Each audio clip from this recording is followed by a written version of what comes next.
Did you see the stylish? Welcome to the Young IPA podcast. I'm James. This is Pete. G'day, everyone. It is the 5th of November. This is episode 192, and there's basically only one topic on the agenda today. That is a US election, the only thing anyone is talking about at the moment. Got some fun people coming in. Got a lot of good friends of the show. Greg Sheridan, obviously, we've been talking to him a lot about the US election for the last couple of weeks. So we're going to get his take on... I don't know, because there's a whole lot still to play out. So it's like we've got Greg Sheridan on over a lot of what's next. Does the Supreme Court come into this?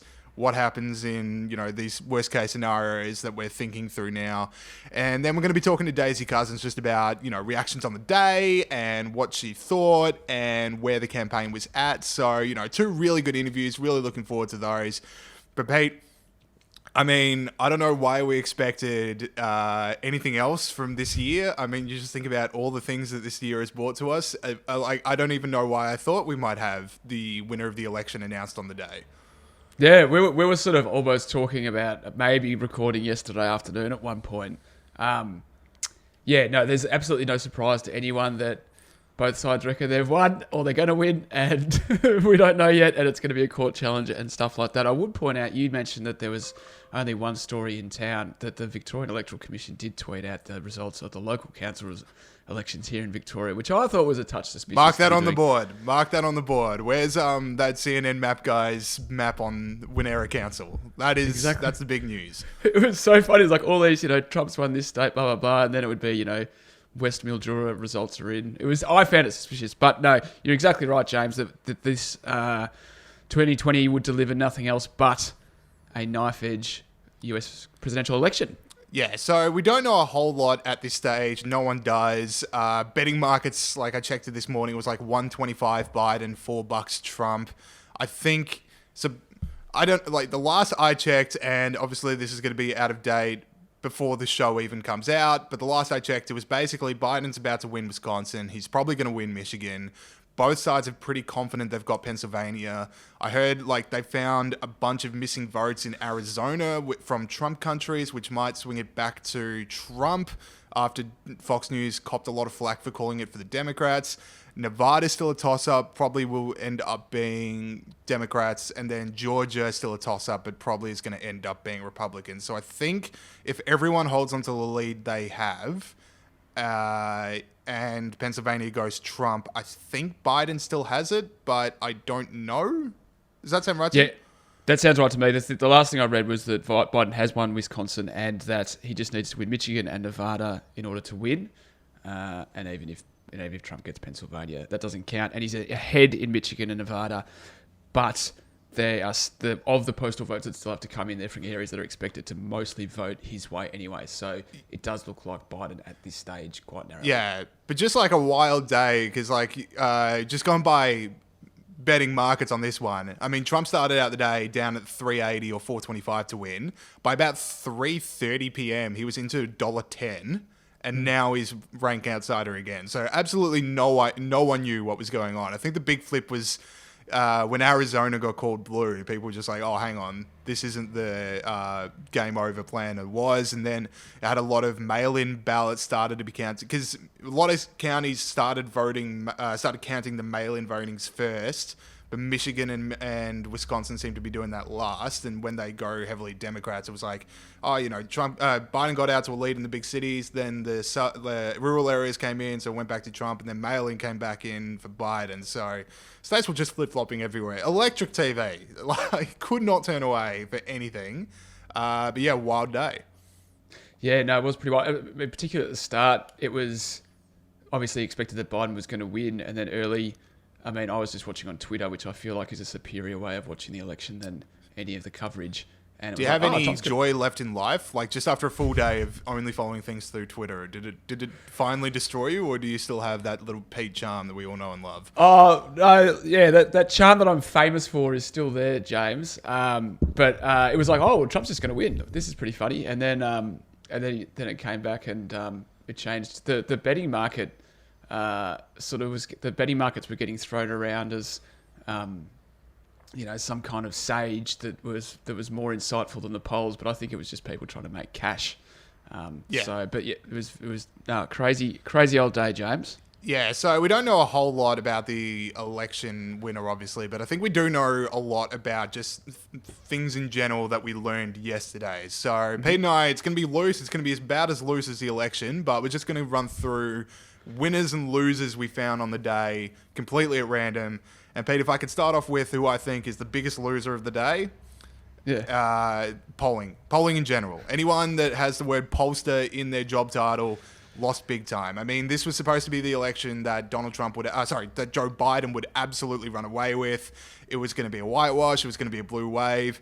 Obviously, it didn't happen. There was one ABC poll this week that found that Joe Biden was up 17 points in Wisconsin. That one is still too close to call as of today.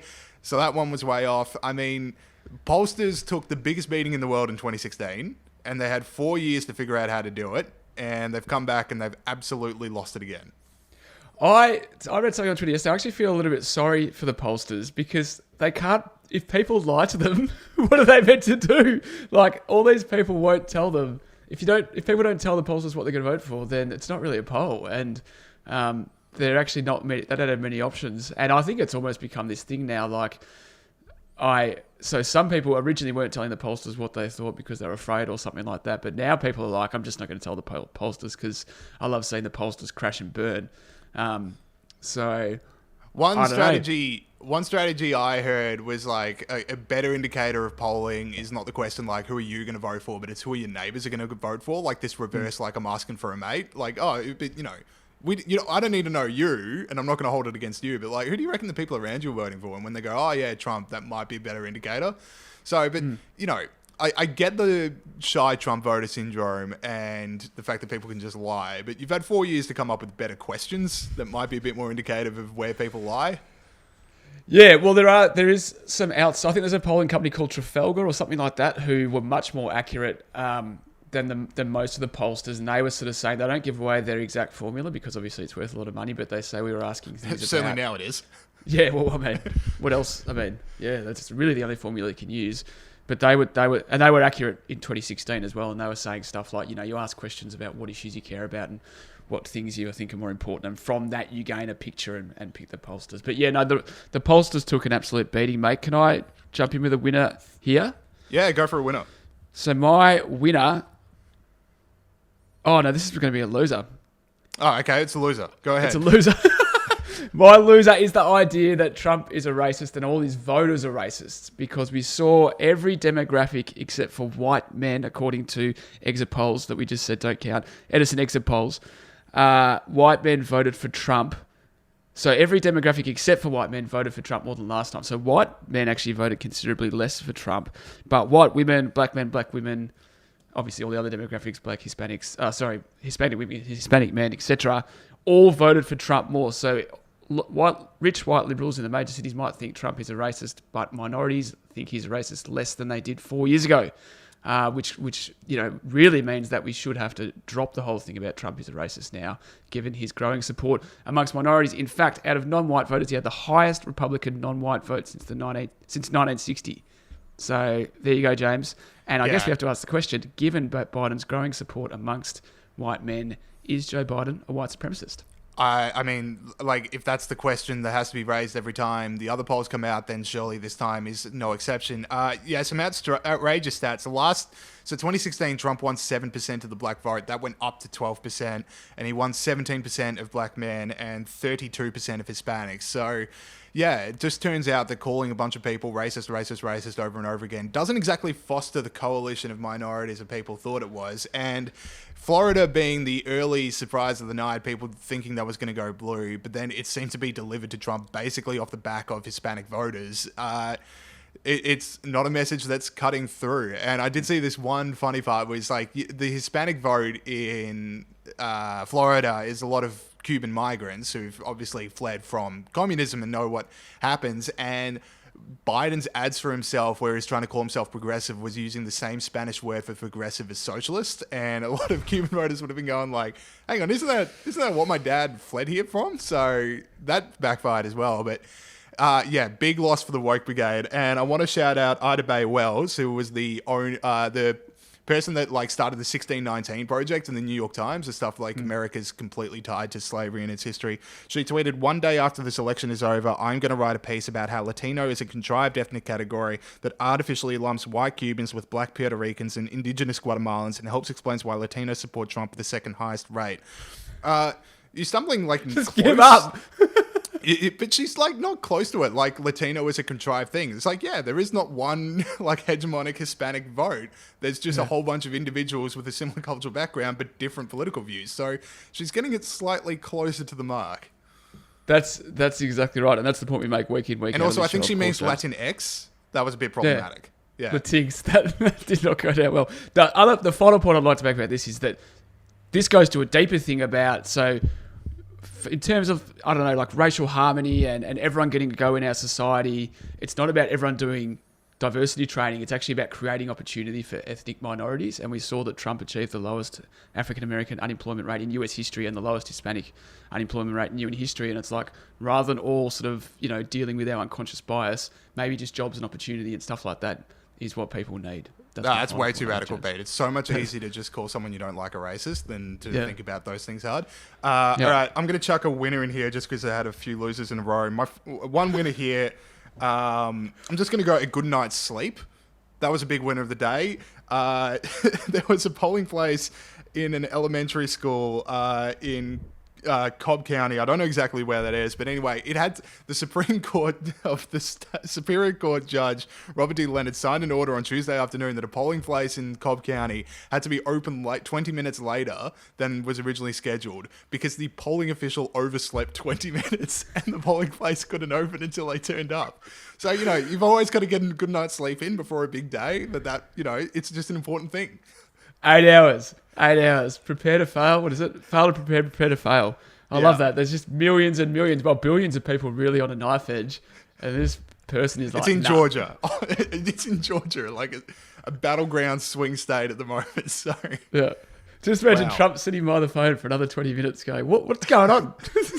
Old mate was like, if I could jump in with a winner, James, because I just thought I actually turned this around the right way now. A winner, now this is a big brain point, I reckon, is a winner. So, get your pens and paper out, everyone. Trumpism. Is Trumpism a winner here, if there is a such thing as Trumpism? Because Trump has probably lost this election, but the idea that the concerns of people that vote for Trump need to be considered by the political system has been consolidated by the result of this election, because this election was meant to be an absolute repudiation of everything that was about Trump. Yet despite having all the media, big tech, the academy, international leaders, international opinion behind them, the Democrats won, if they've won, by, basically nothing. The last thing I checked was that Trump actually increased his share of the popular vote compared to last time. And what that means is, even though Trump might be a loser here, which I have to keep reiterating is not necessarily the case yet, but if he is a loser, the concerns of these people are genuine, and that they're not stupid racist idiots. They sort of, the idea that a group of people would like capitalism, and they're proud of America, and they don't like identity politics, and they enjoy, they value religion. That doesn't make a group of people a bunch of idiots and a bunch of racists, and they are serious concerns, and those have to be considered by the political system going forward. So Trumpism is a winner. Yeah, it would be interesting to see if, like, the next couple of years, whether you can take, like some sort of science fiction experiment, take Trump's ideas but put them in a more palatable body. Like, just, if you can get, like, stuff, basically pushing back against critical race theory and saying that jobs are more important than having the right opinions online, but you can put it in someone that doesn't do what Trump does on Twitter, maybe that would be better for everyone. Yeah, for argument's sake, let's call that person Mike Pence. But that's the question. Is it like, does Trumpism, it's not an ism, but let's call it that for now, is that assisted by having Trump, or is that hindered by having Trump? Or is it like they needed Trump to get someone like Trump who's, off balance and out there to get their concerns on the map, but now that they're in the system, they need someone more mainstream, or is Trump the man, or whatever? I don't know. That's interesting to see how that plays out. I want to ask Greg Sheridan about that later on. What you've done really well there, Pete, is, and this is like a shout out to people out there who want to becoming journalists, want to become podcast hosts. What you've done is put out a talking point which you can't be proven wrong for 4 years. So for 4 years, it can just be like, well, we don't know if I'm right or wrong yet. It has to play out. This is the trick, everyone. Well, so much of this stuff can't be proven for a long period of time, but I don't want to wait 4 years to put out another podcast, so I have to keep coming up with this stuff, don't I?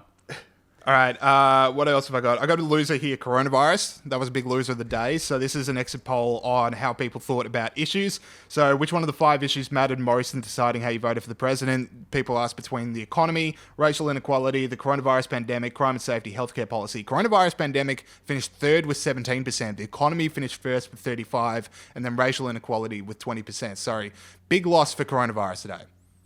Yes, coronavirus has to, lick its wounds. It's interesting. I think sort of people might have been, a lot of people sort of accept the view that Trump didn't handle the start of the pandemic very well, but they might still think he's the best person to take them forward, and maybe that benefited Trump a little bit. But you're right. It's interesting, even after, because COVID's wrought absolute havoc in the United States, that the economy is still number one, and even just to barely hear about coronavirus for a couple of hours was, would have put coronavirus on the back foot, I guess. Yeah. If I could put another loser in, James, go ahead. I reckon the loser. You don't need to ask permission. It's freeform jazz at the moment, Pete. Freeform jazz, Joyce. That's interesting. Yeah, no. So another loser are us podcast hosts, because we have to make calls on stuff that we don't know anything about, and that could haunt us down the track, and stuff like, is Trump going to lead a coup? One of those calls. I feel like we got into this game to make cheap lols about the Greens and stuff like that. This year we've had to be epidemiologists. Is there structural racism in American criminal justice? What's the most effective way of backburning? Stuff like that. I didn't sign up for stuff like that. So I feel like we're losers because we have to decide, is Trump going to lead a coup? What do you think about that, James? I think you just got to grow into your role. Like, it might not be where you started, but it's where you're going. So I believe in you, Pete. It's the natural path that you're taking on. So I got a winner here, Mitch McConnell. This one's an interesting one. So Mitch McConnell won his re-election in Kentucky, probably going to be leading the Senate because it looks like the Republicans are going to hold that. So if you were worried that there was going to be the Democratic court packing, I think that the fact that the Republicans have the Senate means that's on the that won't happen. But anyway, Mitch McConnell himself, he was up against Amy McGrath, who various left-wing causes raised $100 million for in donations for her to get absolutely roasted. If the Democrats are looking to spend that much money for something that's never going to win, I'll run against him for $50 million. Just send me $50 million. I will lose, and you guys will have $50 million to spend elsewhere. James is available, guys. No, you're right about the Senate. That's huge. That's huge for them, the Republicans, because they did think they were going to lose that. And it looks like they're going to hold the Senate. That will prevent Biden, if he becomes president, from, as you say, expanding the Supreme Court and inducting Puerto Rico and one other place, which has slipped my mind, into becoming a state, which would be assumed that they would send mostly Democrat representatives to Washington. So that's a big issue. And yeah, Mitch McConnell, former fighter pilot Amy McGrath, don't forget that. I've got another winner for you, James. Drug legalization. Arizona, Montana, New Jersey, and South Dakota voted to decriminalize recreational marijuana. Mississippi and South Dakota legalized medical marijuana. The number of states that have legalized the substance is up to 15%. Psychedelic plants will be decriminalized in Washington, D.C., as if Washington wasn't crazy enough, James. And in Oregon, all illegal drugs will be decriminalized, which seems like a good move given how stable Oregon is at the moment. Yeah. Massive. Like, it was a huge, I don't know, I haven't got that much, I don't know the history of this stuff, but it seems like maybe the biggest change in one day that they've ever had on that front. Yeah, that was an interesting one. Got another winner here, the dead. So a man who died of COVID-19 has been elected to North Dakota's House of Representatives. David Andel was elected to be one of 2 state representatives in District 8, North Dakota. However, he's been dead for some time as a result of coronavirus. So, that's inspiration for people out there. If you ever feel that something's getting in your way, this guy was able to be elected despite being dead. So just really think about the boundaries that stand between you and your way. And then conversely, there's someone out there in America that just lost to a dead guy in an election race. So Talk about low energy jab. Can't get much more low energy than that. You have been sitting on that all night, I can tell. No, that was in the heat of the moment. Came up with that one. Why does stuff like this happen in America?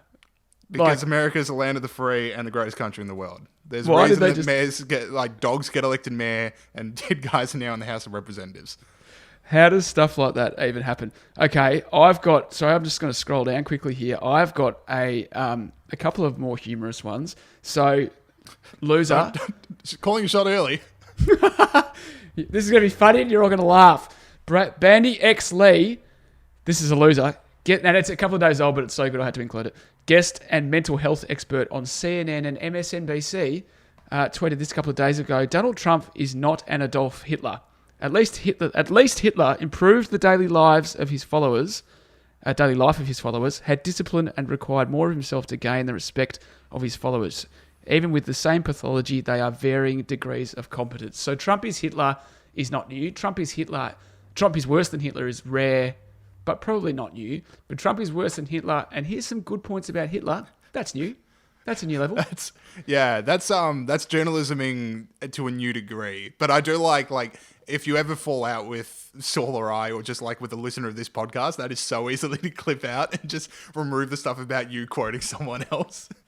It's out there yourself now. Wide open. The people have the truth. At least Hitler improved the daily life of his followers. That's as bad as it gets. What else have I got here? I've got losing the American political system. At one point, it was just yesterday afternoon, last night, US, who knows? But at one point, Philadelphia said, yeah, we're stopping counting ballots today. I find that's a weird system. The fact that you can just stop counting ballots on the night. Just go, well, guys, it's getting late.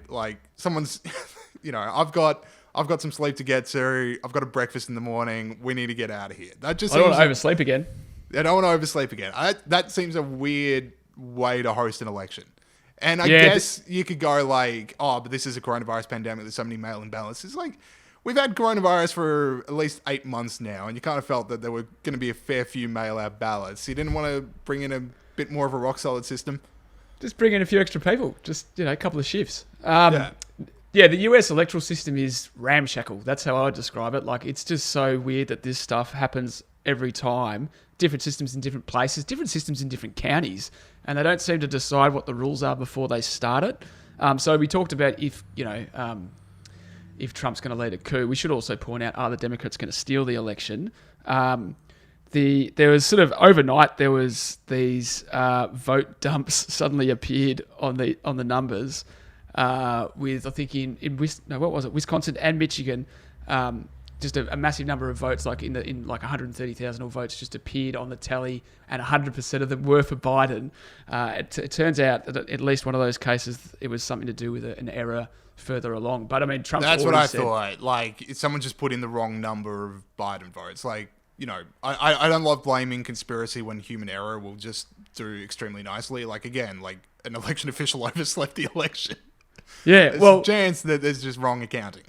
Apparently, yeah. Well, in one of those cases, and I forget which state it was, whoever was sending in the votes for one of the counties put an extra zero on the end of Biden's tally, so 15,000 became 150,000. So they ripped him off. But so there's just a few of those bouncing around, which that's what they're claiming as here the Democratic machine's on the run, on the move. They're starting to take the election. And Trump has already said they're going to make them do a recount of Wisconsin, and this is the kind of stuff they'll be investigating over the next few days. There is precedent. Historians believe in 1960 the Democrat machine stole Illinois. So there is precedent for this kind of tomfoolery going on, James. But you're right. The electoral system in the US for this kind of stuff is a loser out of this thing. Oh, I don't know if I've got any more, mate. What am I... All right. Well, the last one I was going to do is just... and I guess he's been misquoted a fair bit, but certainly, just before we started recording, I was watching a press conference of Eric Trump and Rudy Giuliani, basically insinuating that Philadelphia was stolen.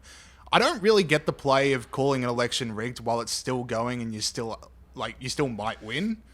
like, not only does that defeat the people's faith in the democratic system, which is concerning, but then when you win, aren't you the exact same guy that said it was stolen? So can people trust it? I just don't get the play. I don't know. Yeah, so many elections end up in the US in terms of legal challenges, right? That was going back to my question of if are the Democrats going to steal it? Like, both sides will steal it if they get the opportunity, but like they end up these legal challenges. So maybe in terms of Huge James, call. in terms of, it goes, no matter who wins, they're thieves. It's a fake election. But so many of these things end up in legal battles where it's so close that, you know, realistically no one won, and it's come down to, you know, a legal battle. And when I say both teams will steal it, both teams will take whatever legal argument suits them to get the result going their way. I don't mean steal as in completely fabricate the whole result. Just to clarify. just to clarify, there's a clarification. Just like Trump last night. You've been misquoted by typical lamestream media associations. Yeah. All the time I have to put up with this. So the play, I don't know. So I don't know whether it's like, if we put all this pressure on, maybe we'll get the result we want. And, you know, Joe Biden's like, we're going to win because this will help us get the result we want as well. But I don't know, to answer your question in short, but I did discover I've got one more loser. There we if go. You want to hear that? I do. The Australian Greens, right? The Australian Greens tweeted out last night, Trump prematurely saying he won before all votes are counted and accusing his opponents of fraud. That's not how democracy works. This isn't over. Results are still unknown. Tell Morrison to condemn Trump's blatant attack on democracy. And there's like a petition, I think, where you can sign your name to tell Scott Morrison to tell Trump that this is a blatant attack on democracy. It's like, Australian Greens, be quiet. The adults are busy at the moment. Whether or not your followers sign a petition to tell Scott Morrison to tell Donald Trump to stop saying he's won the election is not going to impact the outcome. Save everyone their time and delete that tweet. Not delete. I mean, don't delete the tweet. I'm just saying, you know, we don't have to have a petition for everything. I'm just saying it's stolen. You're saying it's stolen. It is stolen. I'm no matter saying what that happens, is just it's stolen. Classic, you know, Greens. Oh, we're going to do a petition and this is going to make a big difference. And, you know, you've got to be an active participant in democracy. It's like, trust me, this is not going to make a difference, Greens supporters. Don't worry about signing this petition. James. Yeah, but if they sign the petition, then they get the mailing addresses. It's just good marketing. So that is it for the loosest election coverage you're going to hear today. We will go to the interviews with Sheridan and Daisy Cousens, and then on the other side of that, we've got Heroes and Villains. Okay, we now welcome back onto the show someone who's been providing us with a lot of pre-election analysis. So we thought, who best to talk to on the day after some results, but not all of them came in. Greg Sheridan, foreign editor at The Australian. How are you going? Good, thanks, James. How are you? Very good. Now, I've thought of a few different ways I'm going to phrase this first question, but I can't beat what my heart is telling me to ask you. And so I'm just going to ask you, Greg, what on earth happened yesterday? Well, America was a very divided country. We've seen, I think at this stage, about 70 million votes for Joe Biden, 67 million for Donald Trump. Whereas Donald Trump won by an absolute whisker last time. He won 3 states with a cumulative total of 77,000 vote margin. It looks like he's going to lose by a whisker this time. He's going to just lose Arizona. He's going to just lose Nevada. And he's probably just going to lose Wisconsin and Michigan. And that will, even if he holds Pennsylvania, that will probably put Biden over the top. So one thing that happened is that Trump voters voted on the day overwhelmingly, but the huge number of mail-in votes overwhelmingly favored Biden. So you got huge leads depending which vote was counted first. So in Florida, they counted the mail-in vote first. So the early counting looked as though Biden was miles ahead, and then Trump pegged him back and overtook him with the votes on the day. In Wisconsin and Michigan, it seems like the mail-in votes were counted last, and they broke so heavily for Joe Biden that he hauled in a margin of hundreds of thousands of votes for Donald Trump. So in any normal election, a margin of hundreds of thousands would mean you're not going to lose, because the other guy has got to not only win, but he's got to win the remaining votes by that margin. But that's what happened in this case. The mail-in votes broke so heavily for Biden. Greg, we'll get into the sort of the broader, bigger issues in a sec, but I just want to ask a bit of a process one, because a lot of people might not know this, but why do the mail-in votes favour Biden so much? And given they seem to do favour Biden, and I assume the Democrats, does that mean going forward, will there be as many mail-in votes as there were this time, or was there more because of COVID? And if mail-in votes become more prevalent, is that a long-term boon for the Democrats? No, Pete, to be honest, there's no reason for mail-in votes to favour Democrats. But Donald Trump himself, who we'll talk about this in a minute, but he waged a magnificent campaign. You've got to say, he came from so far behind. The polls were miles out. Nate Silver had him losing Michigan by 8%, and it's going to be basically a dead heat. And all the polls had him losing Florida and so on. He won easily. But no, the reason mail-in votes favoured Democrats this time was because Trump told his voters not to vote by mail. Trump said the mail-in vote process would be fraudulent, and told his voters to come and vote in person, whereas Democrats did everything to get their guys to vote early by mail. But in a general election, there's no reason why mail-in votes should favour one side or the other.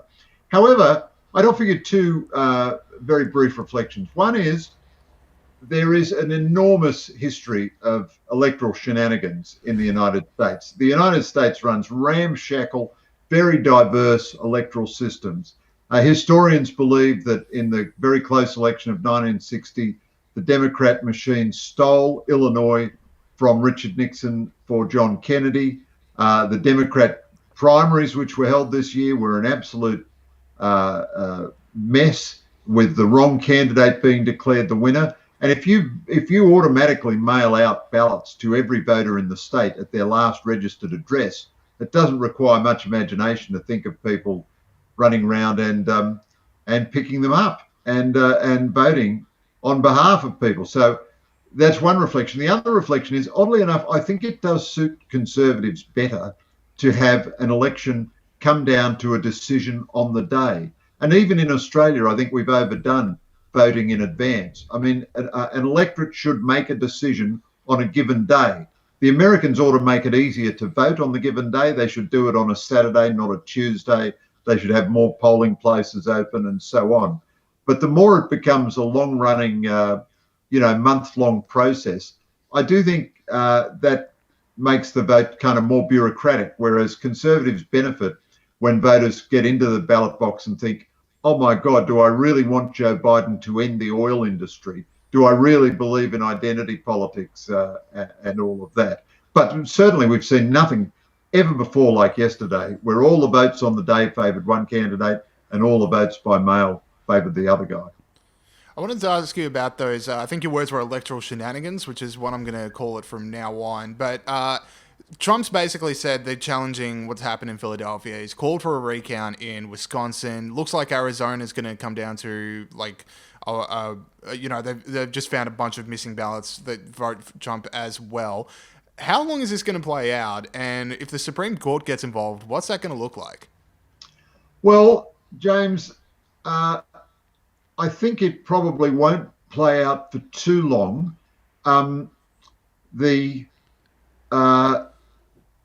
For a challenge to be successful, something has to be going on in a city or a state that you can say to a court is crook. Let's stop it. So in the famous case in 2000, Al Gore versus George W. Bush, they had counted the votes in Florida and had counted them over and over and over again. And because of the nature of the physical votes in that time, the mere act of counting them could change them, because you had to vote by punching a hole through a paper, the so-called chad. So you had hanging chads which hadn't quite come out. And if you counted them over and over and over again, you could get the chad to drop. Well, that seemed to be a crook process. I think Trump will get his recounts. There's no problem with that. And there's absolutely nothing undemocratic about recounting a vote. You should do that if it's real close or if there's any doubt. However, the history of recounts is that they seldom change the result, because you've got to find thousands of ballots that are wrong, and it's got to be a net gain for one side or the other. And if they're just randomly wrong, the likelihood is that they'll be equally wrong on both sides. This story of finding ballots that weren't found before and so on, I love the United States, but their election processes are utterly ramshackle. They vary wildly from state to state, not only in how votes are cast, but how they're counted and how electoral college numbers are allocated. There are two states, Nebraska and Maine, which allocate electoral college votes on the basis of congressional districts, whereas most states are a winner-take-all system. So it is quite an eccentric and chaotic system. And if Trump still holds Pennsylvania, Biden will sneak over the line by an extremely narrow margin. So Trump is entitled to explore his legal options. He's entitled to ask for recounts. The Supreme Court is not a corrupt body. They are 9 justices of impeccable integrity. They're not going to steal the election for Trump. There's not going to be any reversal of a Democratic vote. So I think the prospects of Trump, materially affecting the outcome are pretty limited. But naturally, when the stakes are so high, you do everything you possibly can.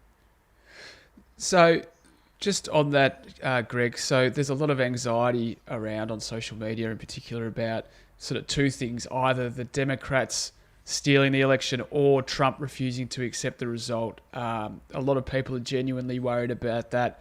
Do you see much chance of it getting genuinely nasty, or do you think one team will just win and that'll be that?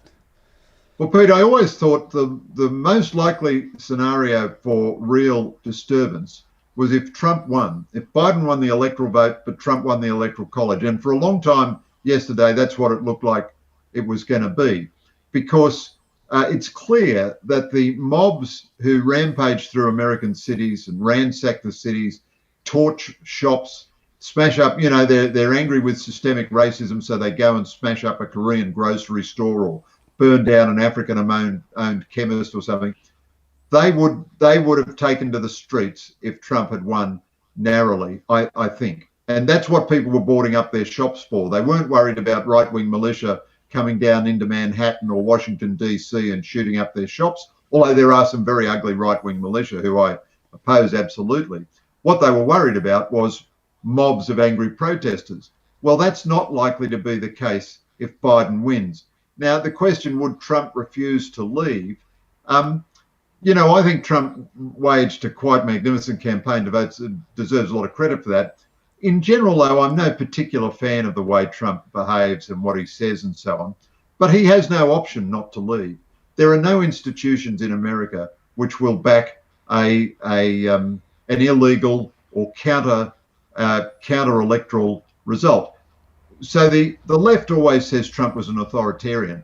This was typical fevered mind madness, lizard Illuminati stuff. That's an ironic phrase. Let me say I'm using that phrase ironically. I'm clipping that out and using that as a show promo, that's for sure. It's always important in Australia to issue an irony alert, but this idea that Trump is an authoritarian is typical madness of the left. It bears no relation to reality. Trump never broke a law. He never disobeyed a court ruling against him. He was not able and did not try to use the military in any extra legal fashion. He doesn't control the courts. He doesn't control the media. And in the democratic elections that were held under his presidency, his side lost more often than they won. So there is absolutely no aspect of authoritarian regime in the administration Trump won. If the Electoral College meets and declares Biden the winner and Trump didn't leave the White House, the Washington police would come along and ask him to leave. But I don't think there's any real danger of that. Of course, Trump will engage in, crazy bombast. So while I admire his campaign, I don't admire very often the way he speaks. And it's quite possible now we could have a few weeks of him speaking in a bananas fashion. On the other hand, if he absolutely knows for sure that he's beaten, he may pivot another way. He might decide to be a father of the nation for a week or a benign figure. Trump is very flexible, very agile, and very unpredictable. I'm going to steal one of Pete's questions here, but with what you say about Donald Trump being very brash, very aggressive, is there any chance that the Republicans could take, because obviously Trump was a lot more popular than even Republicans were thinking with how close this election was, is the idea that there's another Republican out there that can take what Trump did well, which is appeal to working class people, appeal to middle America and forgotten people, and push back against critical race theory, push back against swamp creatures and stuff like that, but find like a more coherent host to push it forward? Like, is that what the Republicans can do, and is there anyone that's putting themselves forward as someone who is that? Well, that's a $64 million question, James. The Bob Woodward's book about Trump, his latest one, Rage, it's a bit anti-Trump and so on, but it's a very useful book. And the most important criticism he makes of Trump is not all the left-wing criticism. He says it is the failure to organise. So Trump had a genius for campaigning. And while I like to think a more coherent Republican could have taken the same issues, Trump's genius for generating publicity, generating free publicity and so on, you've got to recognise now this election was so close. That was a very positive thing. So Trump was outspent in the last stages of the campaign 3-1. Zip codes with an average income above $100,000 massively outdonated to Biden. Zip codes with an average income below $100,000 very substantially outdonated to Trump. So Trump won the support of working men and women. Manual workers who donated to politics donated 75% to Trump. Ranchers even more so. Biden won overwhelmingly college professors. Well, that just shows what a horrible coalition Biden has put together. I mean, William Buckley's line comes to mind. I'd rather be governed by the first 10 pages of the Boston phone book than by the Harvard faculty. But it is an open question. Could someone who was a little less offensive than Trump and a little better organised have run on those issues? And I think the second debate, where Trump was far more effective than the first debate, and also Mike Pence's debate, were tragic in a way because they showed what might have been. There was a compelling policy case for Trump to put. Cutting taxes, deregulating the economy, energy independence. They had been tremendously effective before COVID in producing the lowest unemployment rates in US history and a booming US economy, the fastest growing economy in the Western world. A strong defence was right. He had increased the Pentagon budget beyond what any other president would do. He had called out China properly. He had called out the way China games the international trade system and proposed remedies for that. Now, I do think the old pre-Trump Republican politics is dead. I don't think anybody goes back to the Mitt Romney, even George W. Bush paradigm.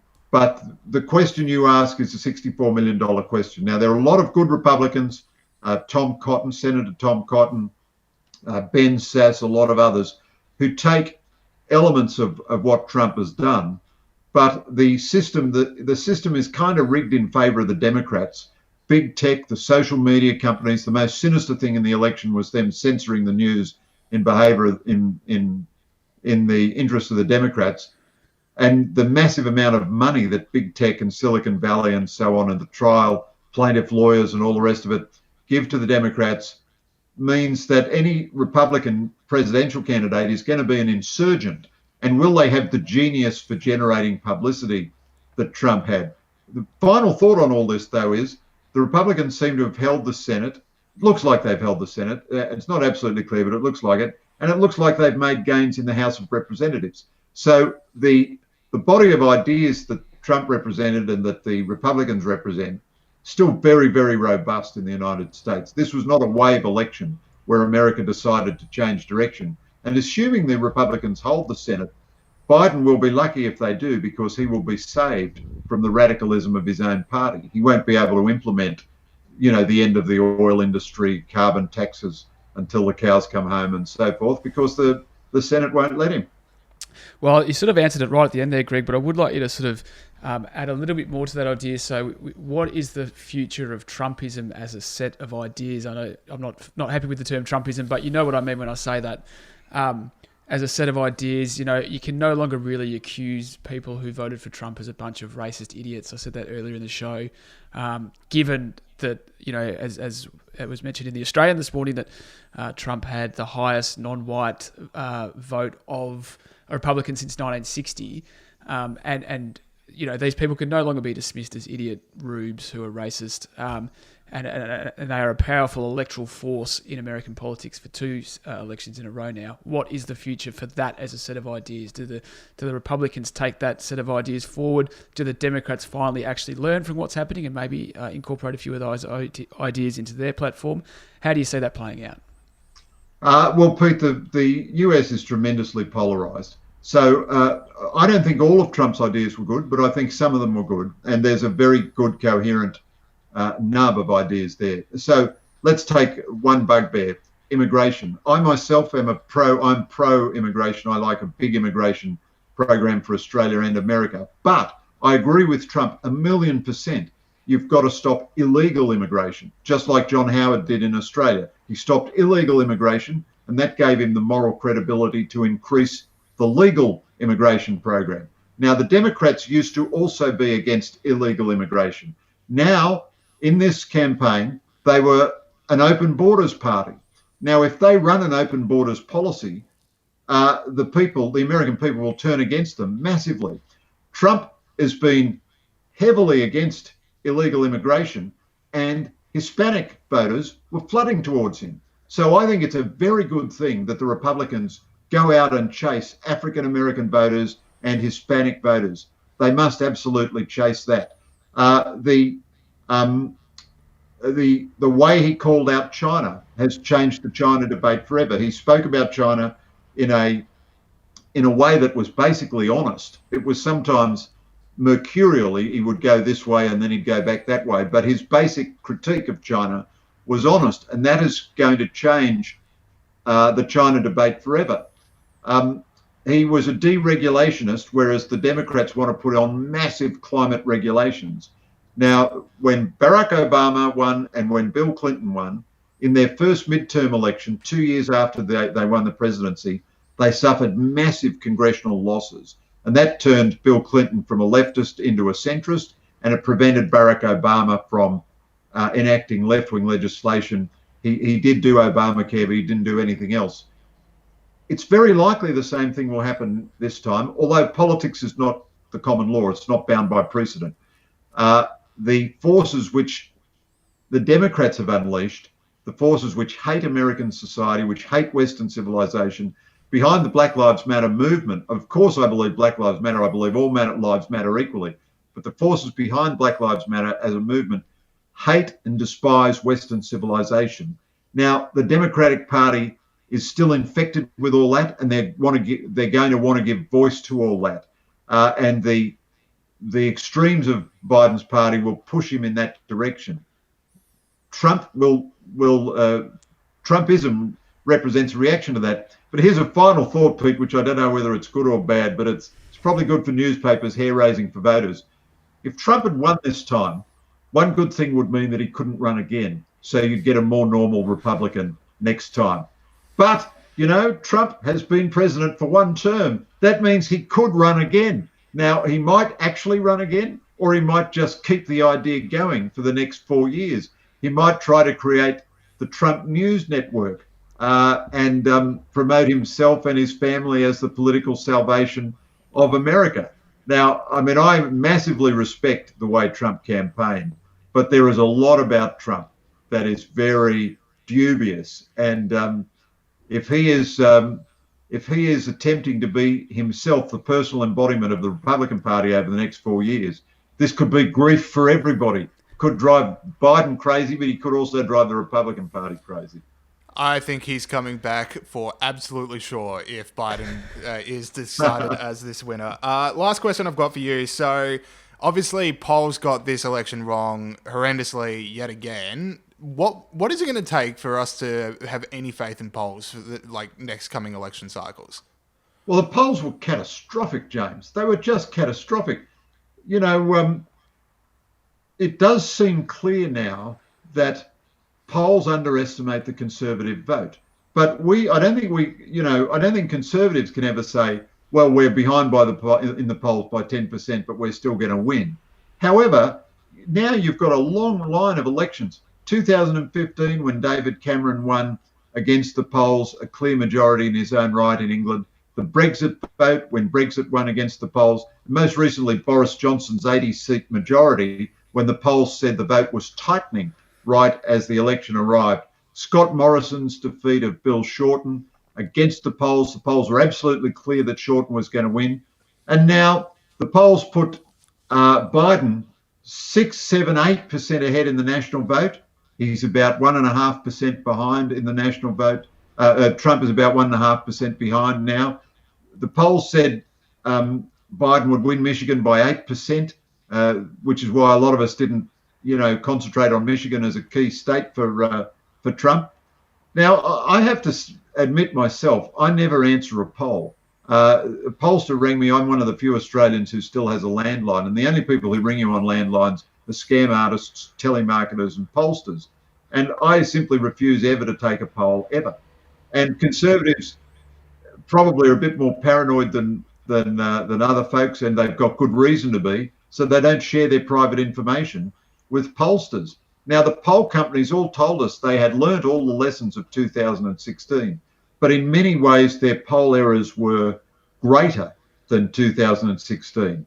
Now, this is an enormous challenge to polling companies. How can they do better? It's particularly challenging in America where you have voluntary voting. But I think I have no solution to it. But I just think that polls seem to be underestimating Conservatives. It may suggest a very toxic, wicked, intimidatory environment which exists in the United States, which is that people who support Trump are scared to say so because they'll be denounced as white supremacists or racists or something like this. I mean, I've been critical of Trump and supportive of some things that Trump does, but routinely on social media, which doesn't bother me at all, but routinely I'm attacked as a Trump stooge, a white supremacist, a racist, all the rest of it. That's, if you're a journalist, that's fine, because you'd hate to be ignored. You love people to go crackers at you. But normal people don't like that. Normal people don't like being abused for no reason. So what the pollsters can do to discover the shy Conservatives, and what the political culture can do to make an environment where people are relaxed about saying what their preference is, even if, heaven forfend, they happen to be Conservatives. That's a big question going forward. American political culture remains very heavily divided and polarized. And, the failure of the polls is one sign of that, I think. Greg Sheridan, foreign editor at The Australian. Thanks so much for coming on the show today, and also for coming on over the previous few weeks. Thanks very much. I really enjoyed it. It's great fun. And you wouldn't be dead for quids, would you? Okay, we now welcome back onto the show longtime friend of the Young IPA podcast and YouTuber, Sky News contributor, Daisy Cousens. How are you going? Good. Thank you, James. How are you? I'm good. Exhausted after yesterday. Wild day. Just wanted to get your take on where everything is right now and what happened. Well, gosh. Well, where to begin? I mean, this is just like nothing I think anyone has ever seen what's going on now. I mean, in essence, sort of, we know what happened. It was the Democrats predicted this miraculous blue wave that was going to sweep across the country and eradicate those filthy, nasty Trump supporters. But no, my God, absolutely nothing of the sort happened. It is so close. Trump has, I mean, regardless of the result, Donald Trump has well overperformed the polls, the media polling. Like, all the pollsters need to resign. There was, I mean, for goodness sake, in Wisconsin, I know they've declared it for Biden now, but there was a poll that came out that had Biden 17 points ahead of Trump. And like, he's only won it by a couple of tens of thousands of votes, for goodness sake. But that was touted as like this wonderful, legitimate thing. So all the pollsters need to resign, bring in a whole new team of pollsters, because they all suck except for a couple. But honestly, okay, so I wake up this morning getting my head around what's happening. Okay, so there obviously have been mail-in ballots coming overnight, which we knew would sort of tilt Democrat, because Democrats in the US are terrified of COVID and they go in and they vote early. But nobody expected they would tilt this Democrat. No one expected they'd be quite this Democrat heavy. I mean, before I went to bed, Trump had a lead of about 100,000 votes in Wisconsin. I actually expected that Biden would take Wisconsin. I was surprised that Trump even looked like he was winning it, so that didn't shock me. In Michigan, those absentee ballots shoot up a 300,000 vote lead. Now that is something that really needs to be looked at, just considering the fact I kept track of how many absentee ballots were being returned and which ones were in prior to election day, and most of them were in. This is why I was very confused with this sort of red mist theory that somehow there'd be all of these hundreds of thousands of ballots turning up that would tilt the results to Biden. But as I said, the maths just doesn't add up. There just weren't enough ballots that I saw that hadn't been returned from the sources that I was tracking. And certainly Pennsylvania, Trump had about a 700,000 vote lead before we went to bed, which is huge and great. He's still about just under 300,000 ahead. But Rudy Giuliani was on this morning talking about the long history of voter fraud in Philadelphia, in Pennsylvania, where they'll have people like dead people voting, for instance. They'll sign up sort of random people and duplicate things. It's got a long and proud history of voter fraud. But something quite serious has happened, which is going to be the catalyst for the Trump campaign to launch a number of lawsuits in Pennsylvania, Wisconsin, definitely, possibly Michigan and Arizona, is that the Republican poll watchers, so people that the Republican, who they volunteer, they go in and they just, keep the counters honest, just keep an eye on everything, check the ballots, check that they're signed properly, etc. They were not allowed to watch the absentee count. By which I mean they were allowed in, but they were forced to stand about 30 feet away, where of course you can't see anything if you're standing 30 feet away from anything. So none of them got to see hundreds of thousands of ballots as they were counted. And as Rudy Giuliani said, he's never seen anything like that because by law they are allowed to witness the count and keep everyone honest. And they had one of the poll watchers there talking about it, and the excuse that he was given, the one in Philadelphia, he said they made some sort of excuse about how we couldn't interfere with the process and also COVID, but you don't need to stand 30 feet away from people to not get COVID. I mean, we all know social distancing. What's it about, 6 feet, I think is the requirement in the USA. That's like social distancing if you're having to stand 30 feet away from people. So the integrity of those late ballots in terms of how they were counted is really going to be called into question.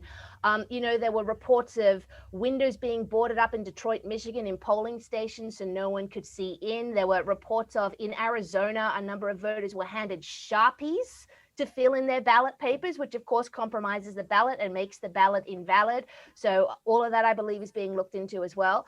There is some shady stuff going on here, and I just can't imagine how stressed and frustrated Donald Trump is right now. My goodness me. So, Daisy, I'm getting the impression you think there's a bit to play out on this. You think there's the legal challenges are going to unearth a little bit of tomfoolery. What did Greg Sheridan call it? Shenanigans. Yeah, exactly. Yeah, I think there's going to be a lot to play out. And the thing is, the Democrats will do the same. The Democrats will throw lawsuits around as well. And we knew that was going to happen anyway, because the Democrats never accepted the result of the 2016 election, for goodness sake. They're certainly not going to be accepting this result. But the thing is, I don't blame Donald Trump and the Trump campaign for being suspicious about these sort of, ballots miraculously appearing in Michigan at 4 a.m., you know what I mean, and in Wisconsin. And there was actually a report in the, I think, well, what was it? Oh, there was a paper, I'll look it up. There was a paper reporting in the middle of the city in Wisconsin that found that in Milwaukee, there were a number of polling stations that reported more votes turned in than there were registered voters in those areas. So very odd stuff going on there. So I don't blame Donald Trump for being suspicious about this. Just when you consider the history, the last 4 years, the Democrats have undermined him at every turn. They've lied, they've cheated, They've impeached him over something that absolutely should not have constituted and caused for impeachment. There was the Steele dossier, you know, the Russian collusion. They've accused him of not ever condemning white supremacy, which is blatantly false. There's a track on YouTube that is literally 3 minutes of Donald Trump condemning white supremacy. Like, it's right there for people to watch. They have lied, they have cheated, they've smeared his supporters, as if we should give them the benefit of the doubt that they're going to play fair at this election, because I guarantee you they're not.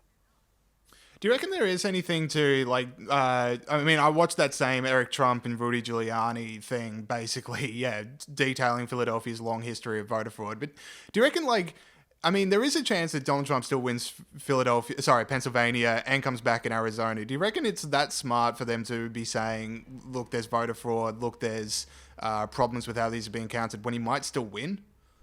No, I think it was the right thing to do, because I think they're confident that they're going to win. But now what they can do now is kind of stand on principle and say, we're going to expose all of this once and for all, which is, you know, of course, what they're saying. Because if there is voter fraud going on, and if the Democrats have been cheating, it needs to be exposed. And now, of course, you know, Donald Trump, he's got a big conservative majority on the Supreme Court. A number of them are constitutional originalists, so they interpret the Constitution as is. And I was reading this morning, in the Constitution, there is a provision for election day, so votes on election day. So what he can possibly argue is that counting all these late ballots is actually unconstitutional, because the Constitution it provides for one day. The Democrats will dispute that quite fairly, you know, in all fairness, and say, well, a vote is a vote. So there is legal ground to be covered there. But I think the Trump camp I think they're just fed up. I think they are fed up with the underhanded tactics, and they know how close it's going to be. I mean, it was reported in Arizona, there was a reporting error where they said, I think 96 or something percent of the vote had been counted, when actually it was only about 86%. And so Biden's lead shrank overnight, and the Trump campaign is now predicting they'll win it between about 10,000 and 30,000 votes. So there's a lot of stuff going on there. I don't think it was the wrong thing to do. I think it's very typically Trump. And what he's doing is setting the groundwork sort of in the minds of the public, so that perhaps they're not so shocked when they all go ahead and litigate. So, Daisy, it was a crazy day yesterday, and it's still going. What was the most surprising moment for you? We saw Californians vote to maintain Uber's deregulated status. We saw lots of states vote in the legalization of marijuana. We saw a dead guy get elected. What was the most surprising thing for you? Well, the dead guy getting elected was up there. That was up there. Pretty. I mean, he only died very recently, poor thing, in October of COVID. So it was a very, very recent, but still interesting to see a dead gentleman get elected. Look, what surprised me actually was how well the Republicans did in the House. I mean, they haven't reclaimed a majority, but they managed to knock off quite a number of House Democrats, which is incredibly valuable. You know, but in the scheme of things, you know how much trouble the House has caused them in terms of faffing around and trying to impeach everyone, and they'll continue to do that if Donald Trump wins the presidency.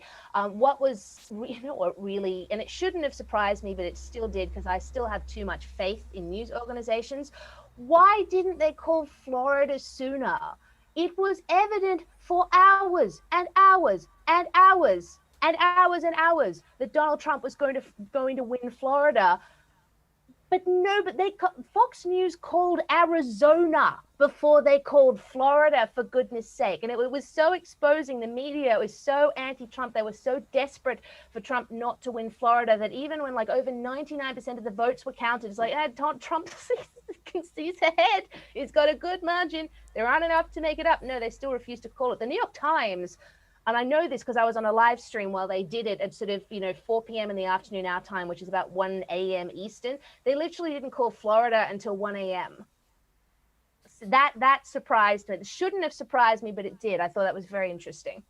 I want to stay in Florida for this next one, because one thing that has taken a lot of people by surprise is how well Trump managed to do among minority communities, especially Hispanics who turned up, especially in Florida, voting for him in record numbers, especially compared to last time. It does seem that fostering this idea that anyone that votes Trump is a racist and that all of these minority groups vote as one bloc has been defeated.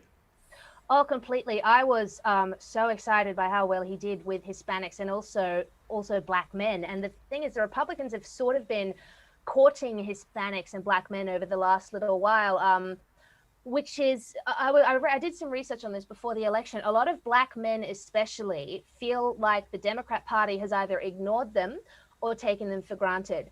And I think that is 100% true. And we saw that with Joe Biden, for goodness sake, when he said, if you haven't figured out if you're voting for me or Trump, then you ain't black. And then there was another comment where he said that, oh, there's lots of diversity of opinion in the Hispanic community, but, you know, black voters all think the same, as effective words to that effect. That's absolutely a major party taking a demographic for granted, and it stinks. And so, you know, Donald Trump, he courted them with the Platinum Plan, for instance. You know, he's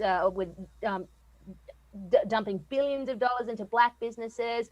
He wants to declare the KKK and Antifa terrorist organizations. So Trump, he really did an awful lot to court the black vote, and it paid off. And certainly in Florida with the Hispanics, well, the Cubans and the Venezuelans shouldn't have and don't have a bar of the Democrats because they all hate socialism so much. You know, Cubans and Venezuela, they come from socialist dictatorships. They go to America to enjoy wonderful freedom and wonderful capitalism. They don't want people like Alexandria Ocasio-Cortez talking about how she's a democratic socialist and the Green New Deal and all of that. No, of course not. And even Alexandria Ocasio-Cortez, who I like to call Red Cortez because she's she's not actually a communist, but Red Cortez fits her, I think. Even she tweeted about it and said, look, yeah, with the Democratic Party, we really kind of need to do something about Latino voters because they shifted. So that is great for the Republicans. And as you say, completely, debunks this idea that if you vote for a Trump, you're an angry white man and racist, and that's it. Yeah, I sort of mentioned earlier on the show that white men was the only demographic that he lost votes on since 2016. You did mention the reason why one of the reasons why Hispanics voted for Trump down in Florida was because they know what a socialist country looks like. Now, you are obviously a very popular with young people, a great communicator. Are there lessons in that for how to talk to young people about the dangers of socialism and about the glory of the free market and freedom and all those things that we love here at the Young IPA podcast? Well, I just think that what socialism has sort of been really subverted in the minds of young people. They just have no idea what socialism actually is. And it's even true in Australia. You know, have all these sort of millennials and Zoomers talking about how they want to live in a socialist country and socialism is good, but they think that socialism is like the system they have in, say, Denmark, Scandinavia, which is very high taxes and a very well-maintained welfare state, but a market-driven capitalist economy. But that's not socialism. That's what I guess you call, they're social democrats over there.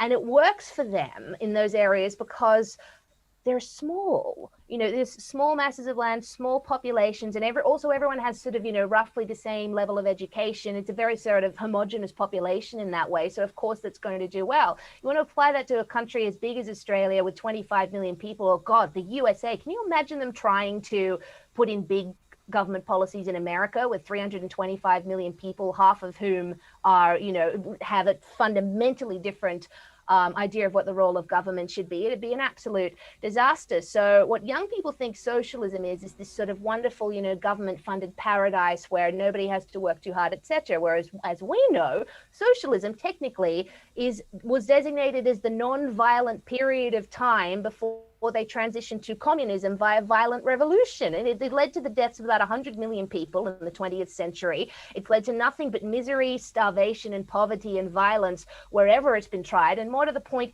it's never worked. But you have people like Bernie Sanders, of course, and Alexandria Ocasio-Cortez, who spin this narrative of democratic socialism and how it's all power to the people. It's like, no, you are lying to young people. You are duping them and seducing them to get them on side, when really socialism is about, obviously, it's about control more than anything else, and it has never worked. So I think the way to get to young people is to just explain that to them. Young people aren't stupid. if they had someone just explaining to them what socialism actually is and what they're actually advocating for, I think they'd be very receptive to it.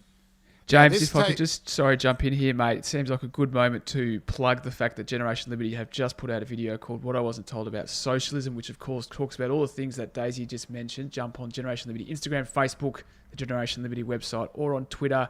Check it out. Join Generation Liberty. It has a number of really good facts that you should send to your socialist mate. James, fire away, mate. Peter Gregory, marketing genius as always. Now, this next one might age terribly in a few days' time, but one thing I noticed was in the lead up to the election, a lot of storefronts were boarding up their shops going, okay, we're a bit worried that there might be violence if Trump wins. Now, at the moment of recording, it does look like Biden is going to win. As you say, it is pretty contentious, some of the votes. I haven't seen any violence so far. So does this whole narrative that like, oh, there's these right-wing militia groups, you know, this stand by and stand down kind of idea, that kind of gets defeated a bit?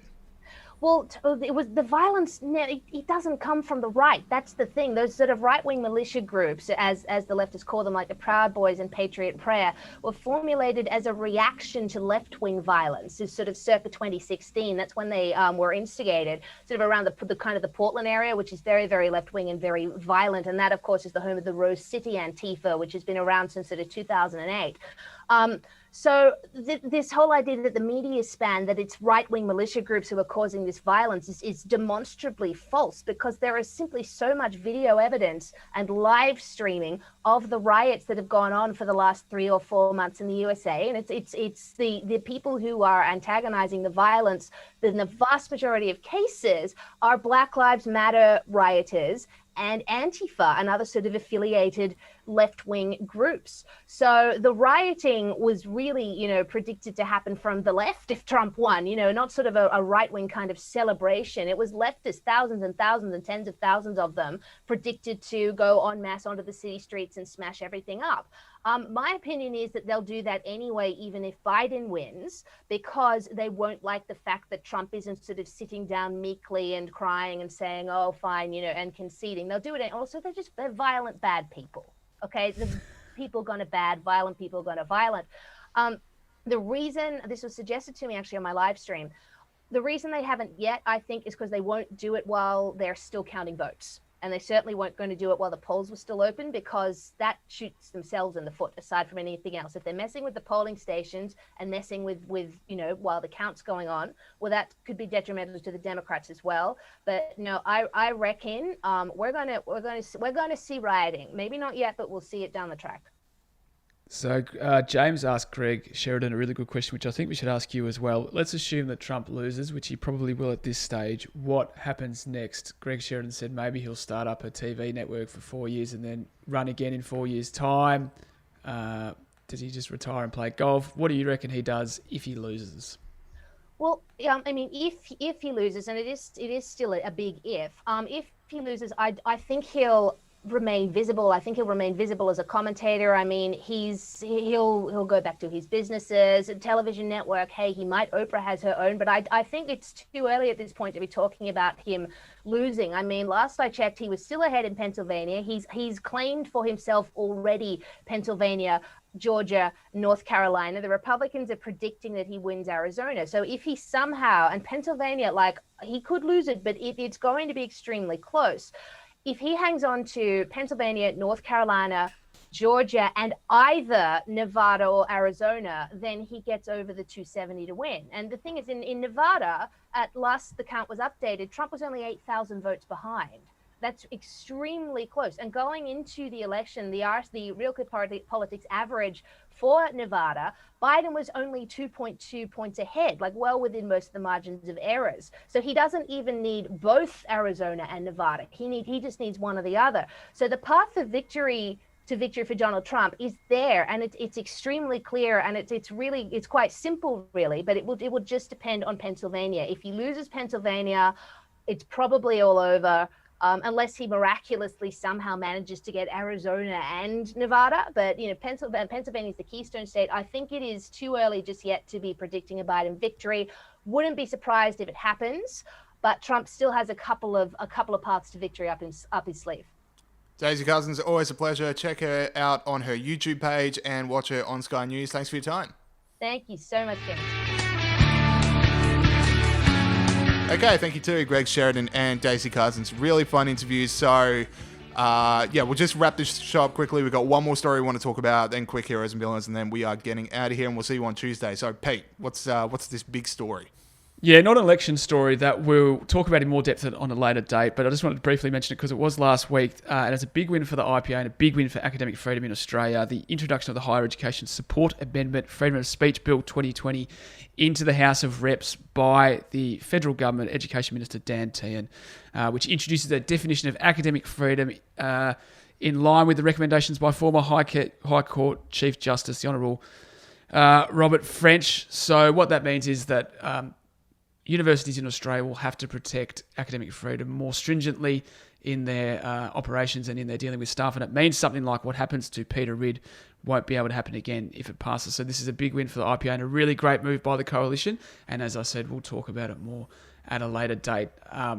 But a great news story. Awesome. Let us go into the heroes and villains section. Obviously, heroes who aren't the big freedom snore, people who have stood up for freedom and liberty around the world this week. Pete, who is your hero?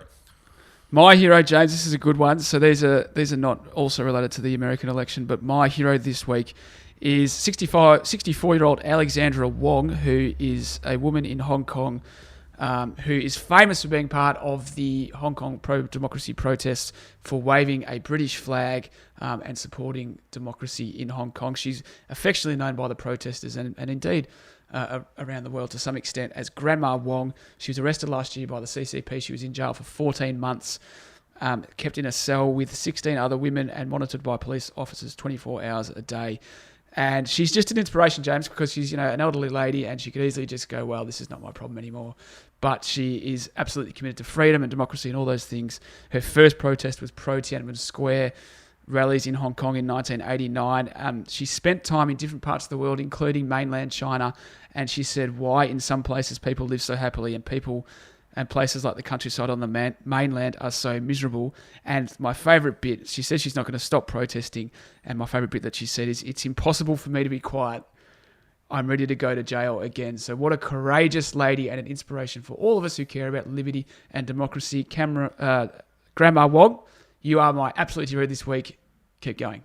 Very cool. All right, my hero of the week. So Britain about to go back into lockdown. That was the very disappointing news from last week. If I can do a bit of a flex here, check my article out in the UK Telegraph, basically warning Britain from Victoria what 3 months of stage 4 lockdown will do to a place. But I'm not my own hero this week. That would be ridiculous and inaccurate. But the person who is my hero, Sir Charles Walker, is a British Conservative Member of Parliament who said this in the House of Commons.